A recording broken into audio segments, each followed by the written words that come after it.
continuing our season 2 of our KaiserOst series.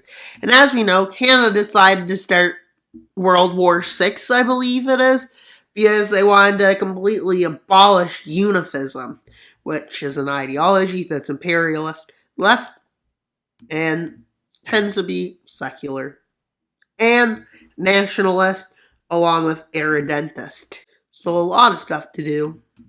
And with the movements in the northern France and western Spain starting to yield some results as they slowly inch forwards into liberating Europe.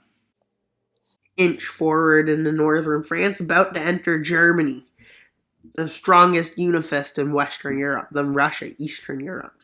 Then we got Iran, the Middle East, and India, Asia's strongest unifists. With knowing Bulgaria and Hungary are minor ones, Turkey, Greece, Albania, Yugoslavia, Romania, Italy, France, Spain, Iberia, Saudi, whatever you would call that, South Arabia, China, Korea, and that are puppets. And some are starting to see rebellion as their best move, especially as they're starting to notice that the unifists are being kicked back. They're being kicked back, and like the motive to revolt in both Turkey and Saudi Arabia are very high in these two puppets. With troops being eventually stuck out in the desert and then they're forced to fall. The unifist army is starting to fall apart as freedom is being brought by Canada. Yes, honestly, I like the idea of how Canada's just bringing freedom. Sounds great. Honestly, that'd be great if that was Canada. And, well, I don't even know. Probably in like 2050 or 2060. So yeah, probably a lot's going on. Well, in Asia, they finally managed to succeed in the landing into Korea. And well, the Korean puppet quickly is overrun, which leads an easy movement into the Russian city of Vladivostok, which leads to the capture of Vladivostok. And well, at this point, Turkey launches its anti-unifist rebellion, which is later put down, most likely. As they move in, they capture the city of Istanbul, and they move into unifist Bulgaria, unifist Iran, and unifist Russia. They call this the Second War of Turkish Independence. But one problem. This leads to the liberators moving in. But due to Turkey having done it too soon, Turkey is pushed right back by Bulgaria first, followed by Iran pushing them back. And this is a big victory. And the unifists tout it as a giant victory. Why do they tell it as a giant victory? Because it looks good for propaganda. And they need propaganda to keep this war effort going. War can both serve as a distraction to the people, but it can also serve as a way to increase people's belief in the war. If you increase their belief in this being right, well, then they're more likely to fight for you. With unifist Turkey, the Turkish Liberation Army having failed to revolt, Saudi Arabia tries a revolt. Why? Because, well, they realize that this is a good time to do it. Considering they're getting pushed out of Egypt, and the Palestinian or Israeli state don't really know what it is at this point, to be honest. Because I don't think it would have been, and it was created that way, but you can call it whatever you want it to be. And, well, quickly they managed to take out this nation, which wasn't a surprise. They took out Yo Man. Yeah, I think I'll call it Yo Man. And then the front lines pushing back into Iran. And while other nations that once thought revolt was dumb, such as the nation of Romania, decides to try for themselves. So they move into Hungary to show Hungary a piece of their own medicine. As they do that, then they quickly move in against Russia and move against Bulgaria. But the thing was, they weren't strong enough to succeed in revolt. But these revolts are showing weakness, is what they're really showing. They're highlighting a weakness in the unifist control. As they just don't want to be part of this. Which unifist France and unifist Spain can't revolt because they're full of unifist German forces. Well, they're telling more lies to keep their people on the side of the war. With Spain being about to collapse, so they withdraw troops from it. And well, that's not a good sight, to be honest, getting kicked back, despite claiming to be a strong nation. And Scotland and Ireland managed to land in Norway, which quickly is backed up by Canadian forces and the U.S. forces. The U.S. is basically non-existent, but starting to be more existent. It has taken back its land. Well, Canada taken back its land with the fall of Stockholm. Eventually, the Nordic front becomes like that, which makes it a two-way front. With Unifist Germany deciding to start a counter-offensive, and they start pushing back in France. But Italy, which is also a Unifist puppet, gets invaded in the south, which encourages revolt to them, honestly, but they don't, because that's not a good idea. Within Yugoslavia, let's change color a bit. The Yugoslavian nation, I'll turn to that color quickly, just to make it easier to see what's going on. But quickly a revolt opens up and quickly leads to a front like this, which demands, as anti-Unifist forces has successfully managed to take over the nation of Serbia and moves into the anti-rebellion of Romania, and they start an offensive into Albania and Bulgaria and Hungary. Quickly they succeed in stalling out the front, and Italy ends up in a stalemate. With a complete stalemate being made in Europe, but we haven't really looked at one front in a while. And that would be this front.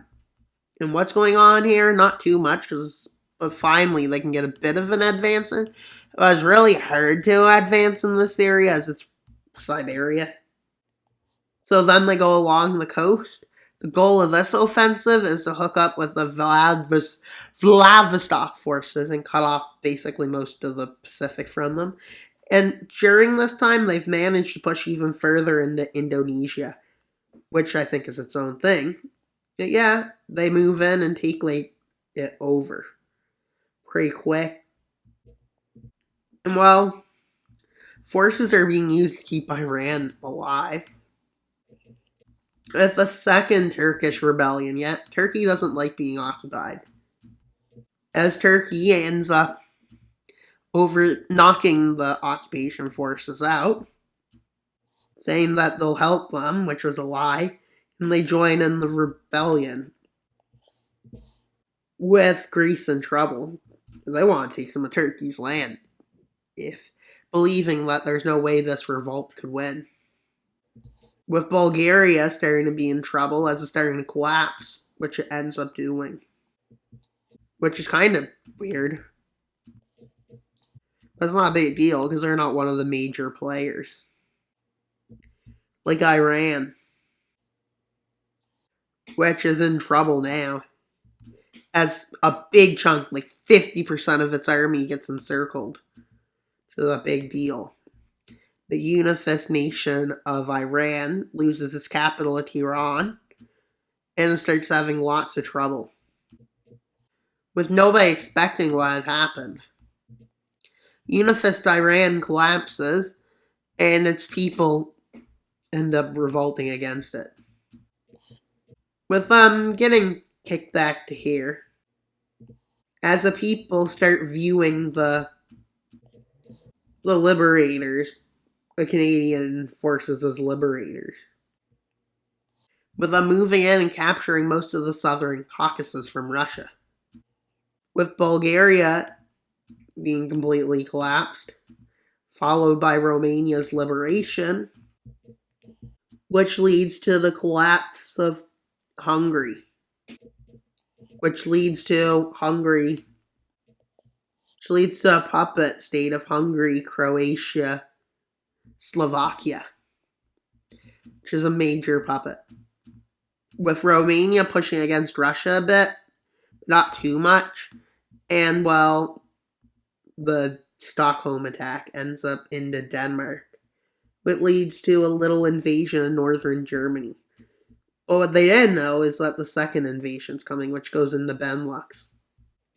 And yes, the Unifists haven't fallen yet. It's kind of something. With them moving into Russia, but not too far, as they meet up and connect, even taking some of southern Germany to connect the front up, which, due to this, they lead to this. Germany's on all sides in trouble, and while now the invasion of China is set to begin, northern part of China, not the naval invasions yet, and this is a big deal as it shows what's about to happen, with Manchuria starting to fall back, and them having to be pushed back. And Germany's pushed back to here.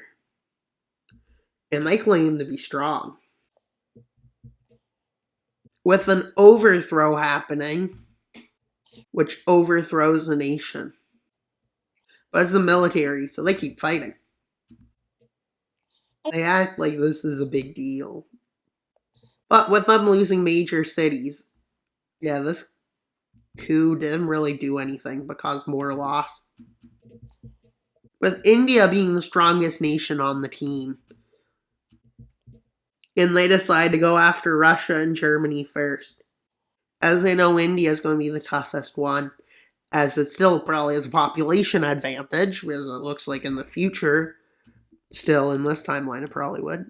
I mean, maybe it wouldn't be as much of a population advantage due to this series having constant war. And likely, I would say the population of all countries are probably lower than in our time in this alternate history. There's war after war after war after war plagued it. So let's think. Maybe it's under 1 billion people. It's still almost there. Same with China. And then with the rest of the world, it's hard to say, honestly. But let's just say that India has a population advantage for this team. It's hard to say if that's actually ended up happening or not. With them headed for Berlin. With them managing to take Berlin. Which leads to a Russian takeover of Prussia. But this isn't good, to be honest. If you're starting to fall, the fall of Unifism has begun. With the collapse of Germany, but India is where Unifism started. It's probably the most likely last target too. And well, as they move in, Russia's in a lot of trouble. As the front line looks like that, and they're also getting invaded in the north. Which leads to a quick capture of Helsinki. Which leads them to move into Ukraine and move into the Baltics. Taking St. Petersburg. Yes, major cities are falling, and probably at Kiev now. And that's what the front line looks like. Not a good front line, and in the south an advance happens. And Russia's requesting Indian help, but India does send help. India is fighting with the same idea as, let's say, Germany in our timeline, with them launching an attack here in the west, which goes up there, in the east, I mean. Well, eventually, in the middle of winter, the troops here have to surrender, as they got no food or shelter, basically. So yeah, they didn't really fight. And while Russia's in trouble, but refusing to surrender. And well, Stay in tune for the next video for the complete collapse of the Unifist nations. And that's all for today's video. Please like, subscribe, and comment. Wild Mapper out, but not until you subscribe. Bye, guys!